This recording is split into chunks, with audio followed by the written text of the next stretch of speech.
you are into movies and movie-related discussions, you come to the right place. Who am I to ask? I am the Wiz! Yes, I know, no one else is here. I know what you're asking. Wiz, where are the people that I like? I mean, what's going on here?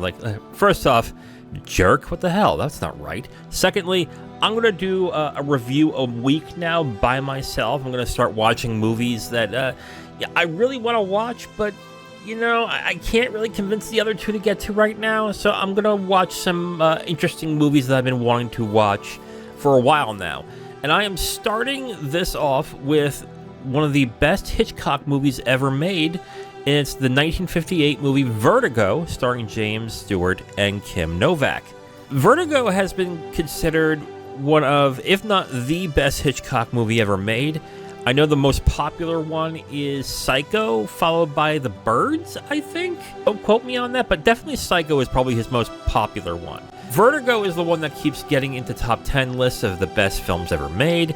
I believe before Jean Delman took it over on the BFI list, Vertigo is number one. I think I'm fairly certain about that. Don't quote me on that, but it was in the top 10 at least.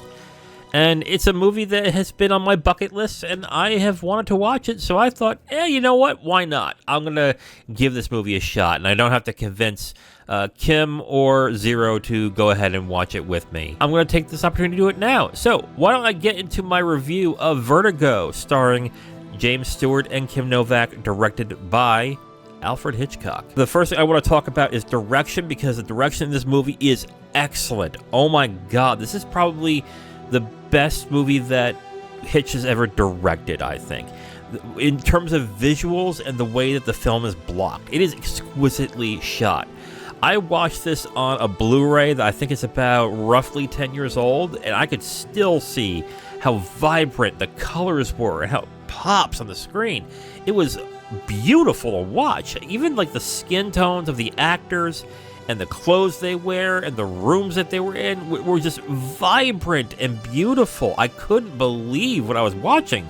If there's one thing with Hitch that I've seen in most of his films, is that he knows how to place a shot well, but they're not really lookers. I watched North by Northwest, I think a few months ago, I believe, and as much as I did like the film, the way it was shot didn't really blow me away, really. It was good for its time, but it wasn't, it wasn't great. This movie looks amazing. I could not believe the visuals of this movie. It was stunning to watch. And then the way that the film is when it comes to blocking, a lot of the key scenes in this movie you're going to notice is that buildings loom large throughout the film. They're just idly by in the background in key scenes of the movie. And that has a lot to do with the main character of the film, which I'll get to when I get to the writing part. But man, the way that this film is just shot is really good. It's probably one of the, in terms of visuals, probably one of the best directed films I have ever seen.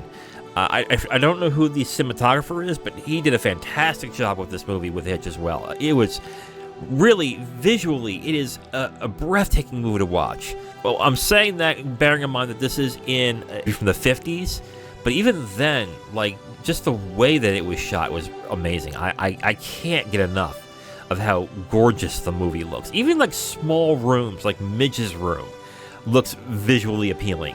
I can't get enough of how great this movie looks. For that alone is a recommendation, just to watch this film. It is gorgeous to look at. Let's get into performances. I think that were actually very good. James Stewart was good as the main character. He puts in a good performance in this. He does his James Stewart-like stuff that he usually does in other films, like Anatomy of a Murder and movies like that. I still think Anatomy of a Murder is probably is his best one.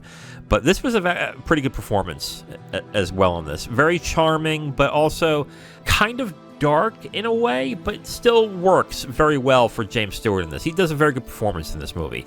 I also want to point out Barbara Bel Geddes as his friend Midge in this movie. I thought she was charming, and I wanted to see more of her. And then after the second act of the film, she's gone, which kind of sucked. But I actually liked her character quite a bit, even though it was kind of like a throwaway character. It was kind of cute, and I actually liked her character and how she did Midge in this movie. But I think the best performance of the movie is Kim Novak. She does an excellent job as the femme fatale of the movie. Or is femme fatale really the right word for this woman? I'm not entirely sure, but she is the principal person that is involved in the crime and the love interest to a certain extent in the film. And she pulls off this performance really well. And she does it in another way as well, which I will get to in spoilers. But I think her performance is by far the best of this movie. I hear a lot of people like to praise James Stewart in this movie, but I have to say Kim Novak has got the best performance in this movie, bar none. So let's get into the writing. Let's get into what the movie is about. I probably should have did that first, but we're here at writing right now. So the movie is about a cop played by James Stewart who retires after he learns that he has a fear of heights and has a serious case of vertigo, which led to a fellow cop getting killed on the scene by falling to his death. What happens is he retires and he doesn't know what he's doing, and then his friend contacts him to spy on his wife. And the wife is played by Kim Novak. Kim Novak's character, Madeline, is having some sort of mental issues where she goes into a fog and she goes into weird places and doesn't really understand where she's going or why or whether she was there in the first place. It's really weird, and it with the writing itself, it deals with mental illness as a plot device, which actually was entertaining, though I will say this right off the bat, it's not particularly sensitive to people's mental health in this. They kind of treat both characters like they have something seriously wrong with them when they're just dealing with trauma. If you're looking for that type of dive into mental health, you're not getting that to a certain extent, especially with Kim Novak's character, I would say. They kind of treat her character like she's got real serious issues. Not that she's problems, but like, what a weirdo to a certain extent. If you are triggered by that a little bit, maybe not watch this. But other than that, if you are okay with watching something like that and realizing it's just part of its time, then I would say definitely give this a shot. The way that the film runs in this is actually really good. It makes the plot very interesting when it gets to the crime part of the movie. I think this is one of Hitchcock's most engaging films. This is about over 2 hours long, and I was not bored once. And the fact that this film has so many different twists as the film goes on, the vast majority of them work. They are actually really good in this. I definitely like where the film went throughout the entire plot. I really like the way that the film flowed, and that it didn't feel like the film slowed down at all. Like, I was constantly entertained, really enjoying myself, even though I had a rather sizable issue, which I will get into spoilers, but overall, the plot and the way the film is written, I think was really well done. I actually really like everything. I like a lot about this film, but I will get into the one thing I had a problem in spoilers, which I will get into right now. So spoilers is going on right now for Vertigo, the 1958 film, directed by Alfred Hitchcock, and starring Kim Novak and James Stewart. If you have not watched it, stop here and come back when you're ready. I'll get the spoilers in 5, 4, 3, 2, 1. Again, these are spoilers. I'm going to spoil the third act of the film. So if you want this to be a surprise throughout, stop here. Okay, so here's what happens. End of the second act of the film. Kim Novak's character, Madeline, plunges to her death in a suicide, and James Stewart's character witnesses the fall after he realizes he's in love with her. What ends up happening is that James Stewart's character has a mental episode. He gets hospitalized. He basically is going through a lot of problems, but then the third act happens, and that's washed away. He's back on the streets. He just so happens to catch a glance of a woman who is also played by Kim Novak, and he follows this woman to her apartment. Yes, creepy, I know, but for some reason it works. Just go with me on this one. It turns out the reason why James Stewart's character is following Kim Novak's character, not Madeline this time, but her name is Judy. He's following Judy, who's also played by Kim Novak, because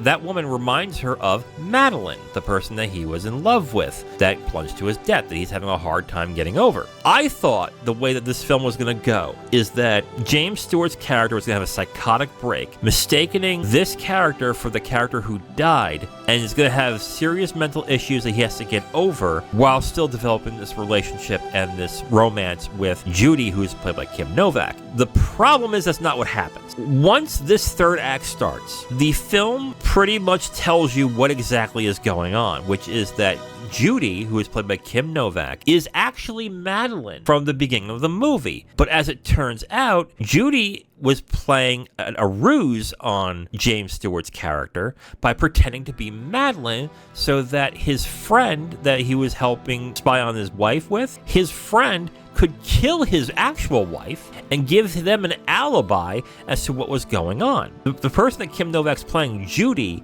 in the third act is actually deceitful to James Stewart's character, and basically instead of building up that tension to see what's going on, what's happening, and then the twist happened, they let you know right away what's going on, which I think is a mistake. Now, and the reason why I'm saying this is because it reminded me a lot of what happened in Psycho at the end of the movie. For those of you who haven't seen Psycho, spoilers on this point. If you haven't, I don't know why, but spoilers, okay? At the end of the film of Psycho, learn that the person that is killing everybody in the film is not Norman Bates' mom, but it's Norman Bates dressed in drag pretending to be his mom. That part I don't mind in Psycho. It actually works very well.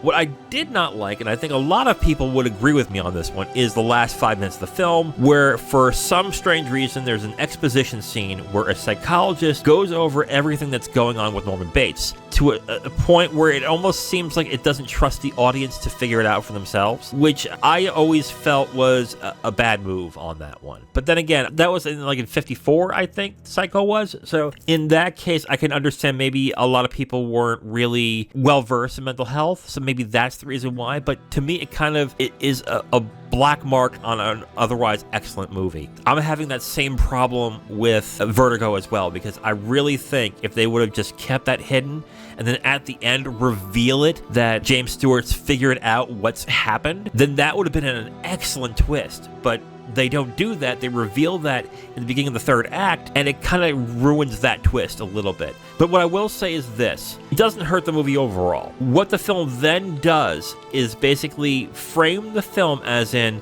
will James Stewart's character figure out what's going on with Judy, which is Kim Novak in this character? It's interesting to where they go with it, but I would have vastly preferred them keeping that twist hidden. Like the way that they reveal the twist, which Judy is actually Madeline, how they reveal that is through voiceover. And voiceover can work fine in some circumstances, but in this, it just felt like it was tacked on. And it really hampered, I think, what would have been a better way to do that scene, to do the twist in that movie. But does it hurt the movie overall? Not necessarily. I still think this is a great movie. I really thought they should have done it a different way, but they didn't. But oh well. What they did was actually very good in the end of the movie, that James Stewart reveals it and something happens in the end. He gets over his vertigo. But man, I would have really preferred it to go the other way that I was thinking. But oh well, that's what happens in that end. Okay, so let me get into my final thoughts of the film. Overall, I think it's easy to see why this is considered Hitchcock's best film. It is shot real well. It has great performances, and it is an entertaining film with many themes that I really wasn't expecting it to go through in this movie. It doesn't do it particularly sensitively, but I think it's still very interesting.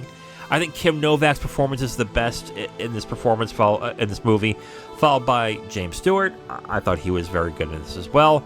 Of the few Hitchcock films I've seen, this is my third favorite. Rebecca is still number one. I think Rebecca is the best one. And then Notorious is 2, and now I would say Vertigo is 3. This could have been a 5-star film for me, but it's going to be a 4, and I'm going to put it right on the third act, because I really think they would have had something special if they would have got rid of the voiceover and let the audience figure out for themselves what's going on. But even then, it is still a really entertaining movie. I really enjoyed Vertigo, and if you haven't seen it, I would say give it a shot. Rent it whenever you can. I'm going to give Vertigo 4 stars. It is an entertaining film, and I'm glad I finally got to watch it. It's such a great movie. I just had one minor quibble, but again, great movie. Vertigo, 4 stars. Definitely see it if you haven't. Okay, so like I said, moving forward, I'm going to do a review by myself every week, and I'm going to do it with a lot of films I don't think Zero or Kim are interested in. So I am going to watch next week A film that I've been wanting to watch for a long time. It's considered a film that a lot of film lovers seem to really love, and I have yet to watch, and I am looking forward to watching this. It is the 1988 drama Cinema Paradiso, directed by Giuseppe Tornatore. This has been a film that has been much loved, that I have known about since I've gotten into film, like a long time ago. I've always wanted to watch it. There really hasn't been an easy way to see it, but I got the Blu-ray about a year ago, and I've been dying to watch this film, so I'm going to say why not? We're going to give this one a shot. So, tune in next week where I watch Cinema Paradiso, directed by Giuseppe Tornatore. I am The Wiz, and I will talk to you next time. Bye.